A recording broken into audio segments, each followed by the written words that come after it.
So thank you everybody for attending and welcome to the silage briefing for 2023. So I'm Liz Homer, I'm the Ruminant Technical Development Manager at Trouw and recently been appointed Sustainability Lead. So I've been working here now for 8 years, and in my time reviewing silage over that 8 years, we've noticed that the weather has become more and more erratic and variable, and silage results have dramatically changed. And whereas the average between and within cuts and years may not be too different, there's a lot of variability. And out in the field, there's a lot of variability on individual farms in how silages are feeding out. So today I'll go through grass growth over the winter, touch on forage quality with a regional focus, how it will feed, how to supplement, sustainability and efficiency and the link between those, and then finish on 5 key points for consideration. But really, we'll focus on the challenges of this year, which are the weather and the volatility in terms of quality and quantity, prices, so decreased milk price and the increased feed price, forage quality and how that links to dry matter intake and getting the most from our forage, and then sustainability and environmental pressures. So to start, we always start looking at the grass growth over the season, and you can see for this year, the average grass growth for 2022 in the green line and 2023 in the blue line are pretty much the same. So grass growth has continued over the winter, which has meant, because we had a mild winter, which has meant that grass tended to continue to grow, and therefore it's more higher in NDF and slightly more lignified. So grass really is pretty much the same in terms of growth as last year, but we really need to look at and consider where we're headed. So reports have suggested that July has had 2 to 3 times more rainfall than it normally would. And this is what we'd normally see. So really, compared to the drought of last year, I think forage growth may take an upturn, and hopefully third cut stocks will be in great supply and farmers can start to bulk out their forage quantities. So it's really something to kind of look at going forward. And we should also consider maize and whole crop. So unfortunately, we haven't had enough whole crop samples in order to do a representative average. Many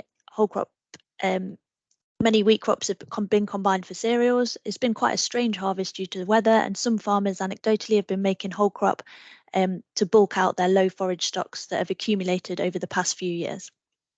Then in terms of maize, the variable weather led to a really slow start, and as you drove around the UK, between farms and even within a particular field, you could see there was a lot of variation in the growth. So this recent rain has actually really helped. It seems like maize has caught up in terms of the growth, but we haven't had any sunshine. So this could really affect cob development and impact on the starch levels.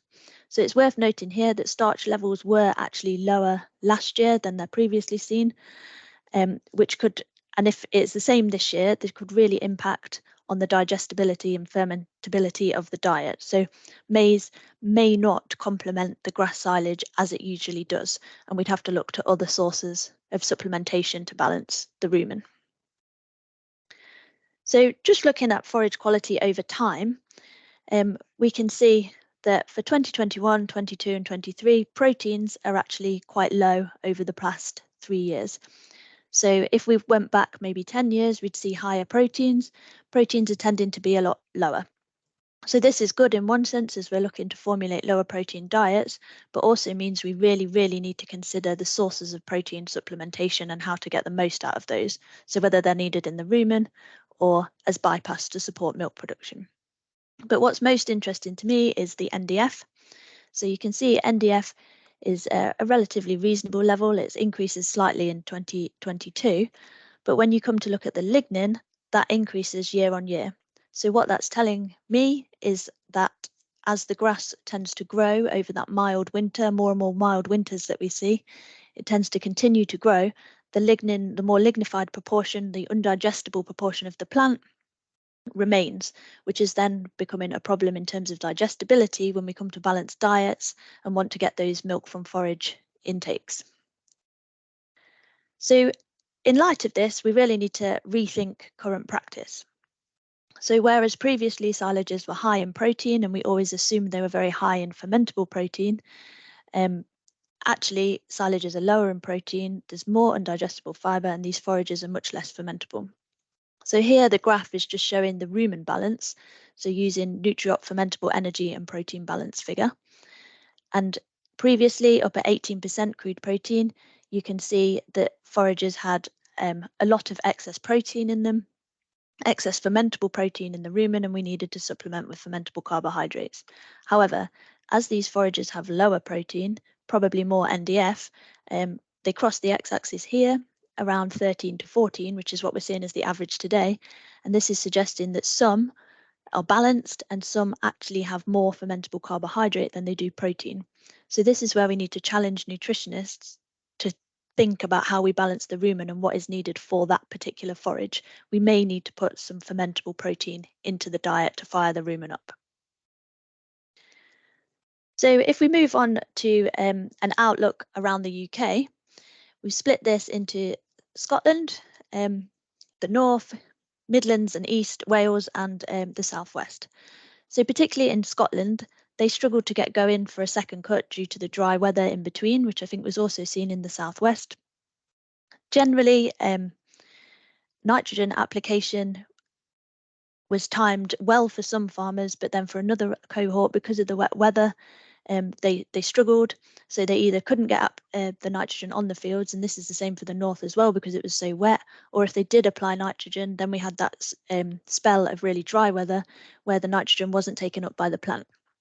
However, this has led, although it's variable there, we have actually seen some excellent silages in Scotland, and some of the proteins are around 15%, and that's compared to 14 as a national average. So really, Scotland's doing well in terms of protein, but they've also seen drier first cuts, which has supported them compared to last year because they were very wet. However, they are seeing high NDF and lignin, and the energy availability. Some farms are struggling to get going and balance that diet on farm. In the north, it's a similar picture to Scotland, so there's a lot of variability. Some of the early first cuts are very wet in the mid to high 20s in terms of dry matter. They didn't seem to have very much carryover from last year, but stocks are seeming to be okay overall. In the Midlands, stocks are much higher. Energy is impacting how the silages feed out, so potentially because of that NDF and lignin ratio. The proteins are lower overall, but there's a lot of variation. So depending on farm and depending on when the farmer managed to apply nitrogen or muck onto the fields. They've also seen within the Midlands and further down the country is that those farmers that tended to multi-cut or cut earlier actually got a first and a second cut with very, very good quality, whereas those farmers that tended to go more traditionally around the middle of May actually were forced to go earlier because they ran out of stocks and because of the weather. So also those farmers have got a better first cut than they normally would have. In Wales, it's pretty much the same as the Midlands. Stocks are looking good, but there's a lot of variability in how the silages are feeding. And in the Southwest, struggled through the drought period into the second cuts. So not all farmers got a bulky second cut, but hopefully this can be evened out with a third. But again, variable, and some silages are very dry. So again, that will impact how we balance the rumen and how we can actually feed those silages out and how much the cows can eat. So in terms of forage quality, so firstly, just want to emphasize the number of samples. So here in the early first cuts, we wait until we've got a really good representative sample size of 500. We've had many more submitted after, so nearly 2,000 on the overall first cuts, and then 500 again for the second cuts. If we're looking to do a representative average of the whole of the UK, I think we really need a large sample size, and 100 samples probably doesn't give a representative figure. So yeah, that's what I wanted to point out mainly on this slide. And then looking at the dry matter. So as the cuts have developed, and as we've seen with that warmer weather, dry matter has increased really into second cut. But we'll see with the protein, it doesn't really change. Protein remains pretty static. However, it is low or lower than we'd normally consider. And mostly in early first cuts, we would normally see some forages in around 15% protein, but this year, even the early first cuts are of a lower protein. And then also to highlight on NDF and lignin, you can see they're all pretty much similar, but the NDFs are a reasonable level at 44% dry matter, but the lignin is very high at 40 grams per kilo dry matter. So what does this mean in terms of how these forages are going to feed? So I'll just show some NutriOpt analysis where NutriOpt will detail how the forages are fed out, how they will feed out more specifically in the rumen, and then the energy and protein that's actually available to that cow to use for milk production or growth. So typically, if we're looking at the fermentable carbohydrates and protein, proteins are slightly lower, the fermentable proteins, but as we've said, proteins lower overall. But what's interesting here is that fermentable carbohydrates are also really on the low side and a bit lower compared to last year as well. So total fermentable carbohydrates are low. This means that we may need to supplement with more cereals into the rumen and also some digestible fibre. And this is because of the NDF and the high lignin. So overall, in terms of rumen health, silages are quite safe because of the lack of fermentability. But if we look at dynamic energy and NDIP, which is the energy available to the animal and the digestible intestinal protein available to the animal that the animal actually needs for milk production, these are both lower. So energy is lower on the whole because of the digestibility. Normally we'd see this around 6 or 6.2 in a good quality grass silage, but you can see they're all at 5.8. And the metabolizable protein, so the NDIP value, is much lower due to the lower overall crude protein and the lower digestibility, where the cow cannot make enough fermentable microbial protein yield in the rumen. So, how will it feed? Dry matter intakes are key. So because of the more fibrous forage, we can expect lower intake. So that's where we need to look towards management practices in terms of pushing up feed, and really being on top of how much can we feed and how much can those animals eat. So it's all about balance. We need to ensure sufficient protein supplementation, and that means considering whether it's protein in the rumen or protein as bypass, so fermentable protein or bypass protein. So we're also looking towards lower protein diets, reference the environmental impact and nitrogen efficiency, but therefore we need to be even more precise on where we supplement that protein to get the most out of it, and also consider price with the price volatility. So that protein that you are feeding, which is very expensive, is it going where it's needed? Then we need to balance the rumen fermentable carbohydrates and proteins. So in order to balance that rumen and really promote the fibre digestion as best we can to then support intakes in turn. And then support the energy and microbial protein yield. So if that rumen is balanced, there'll be rumen energy and microbial protein yield, so the cheapest source of energy and protein available for production. And then, as we mentioned on the previous slide, there's lower energy available to the animals, so really think about those energy sources. So typically we're going to need some cereals, some ground cereals, so they ferment in the rumen to get it functioning and fired up. But we may also need a bit of bypass energy, such as maize, to support milk production there, but without overloading the hindgut. And as we mentioned at the beginning, concern over potentially what the maize starch levels will be like and how digestible and fermentable that maize will be. That'll be really important to consider in the diet as well if feeding maize silage alongside grass silage. So we've already mentioned when talking regionally the comments about variability. So here I've just presented the first got average down the middle, but the variability. So we can really see that there's a lot of variability. So protein goes from 7% up to 24%. And the same with the energy with ME from 9 to 12. So there's huge variability in silages, which is leading to variability in how these silages feed out on farm and animal performance. With the ME, there's about 20 megajoules difference if we're feeding approximately 10 kilos of dry matter from forage, which could lead to 3 to 4 litres difference in milk production between the lowest and highest silage. So this is where we really challenge farmers and feed advisors to think outside the box in terms of how they're feeding. So challenge the total diet, really look to maintain your milk yield, income over feed costs, longevity of the cow, and then the environmental considerations as well. So not just looking at the short term and milk production, really looking long term and how we can best support this silage intakes and balance it. So I'd challenge farmers to really question and don't buy the same cake or the same blend that they have done previously, because forage won't be the same as last year. And really challenge what's going into the diet to make sure it's balanced in the rumen, in the small intestine, and the animals can get the most out of it. So we've spoken about variability, and that's where precision nutrition comes into it. We're talking about being precise, so we need to consider our overall analysis. So at the Trouw Nutrition Lab, we can offer wet chemistry techniques, desktop NIR, and also handheld NIR. So our lab will analyse 75,000 samples in a year, and 55,000 of those are forages. And we utilise all of these techniques in order to provide accurate forage analysis. We use the wet chemistry for QC to make sure that we are providing accurate analysis via the NIR. And we'll encourage use of handheld machines and desktop NIR for frequency of forage analysis, so that we get an accurate and repeatable result on farm, and that we can really account for those variabilities that we're seeing.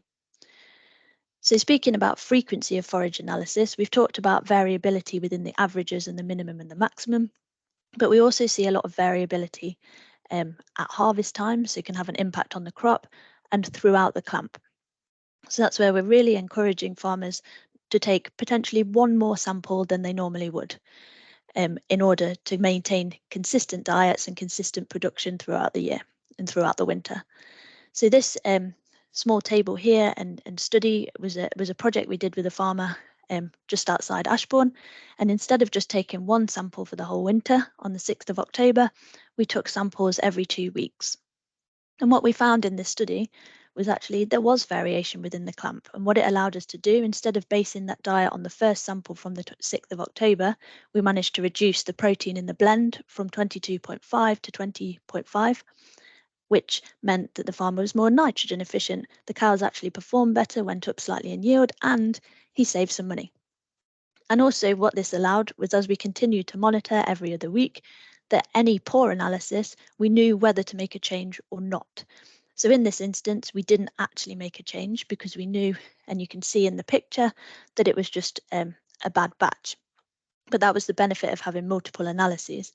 Now, if we had formulated to the silage only taken one per year, formulated to the silage sample taken on the 30th of November, actually the diet would have been very different, cows would have performed differently, and the farmer's bottom line would have been completely different as well. So this is where we really need to consider that variability at each stage of silage production in the clamp, and then how it's being fed out within the diet. So we focused on precision nutrition, accurate and frequent forage analysis, which will lead to efficiency. And this is where we really need to start thinking about carbon footprint and the effect of silage quality per kilo on the carbon footprint per kilo of fat and protein corrected milk, and how this also relates very strongly to efficiency on farm. So this pie chart here shows a typical footprint breakdown per kilo of fat protein corrected milk for a typical UK farm. But what I want to mainly focus on is the green proportion. So 41% of that footprint is coming from feed. So bought in feed, silages, and how they're fed out together. And then also the blue proportion here, 39% from enteric fermentation. So really about 80% or 70-80% when we're looking at individual farms of the footprint can be related back to silage and feed, and how that feed is fed, how the diet is made up, and the number of animals it's fed to. So what does this really mean? So we looked at the top 20% of foragers and the bottom 20% of foragers and came up with an average, then formulated a diet to meet 30 litres of milk.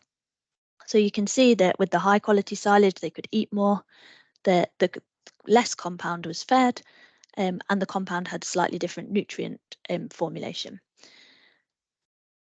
So the compound feeds actually had the same footprint, but the ration footprint was much lower for the high quality ration.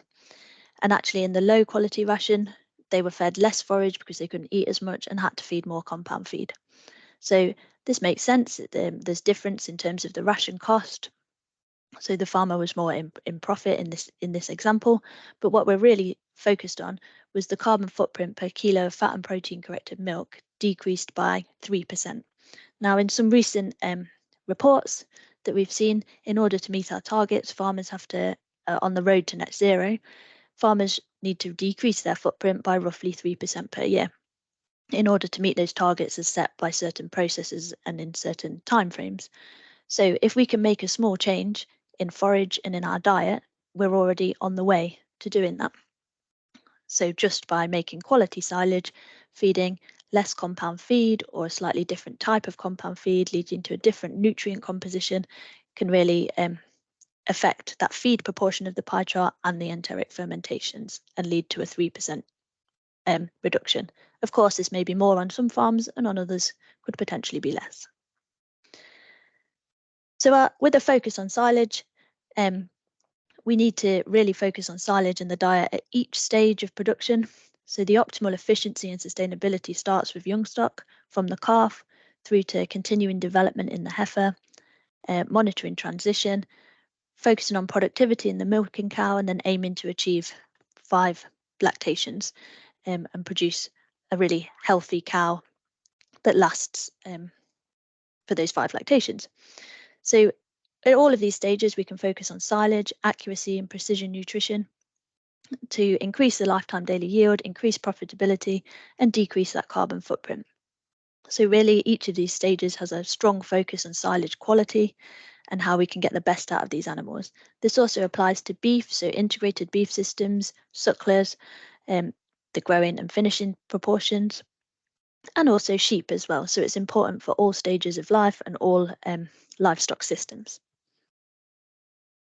So just to summarise, you must know what you have available to feed, so in terms of quantity, and you must know the analysis of that as well.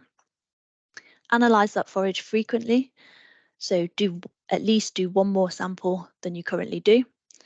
Balance the whole diet, so balance the rumen and any bypass sources.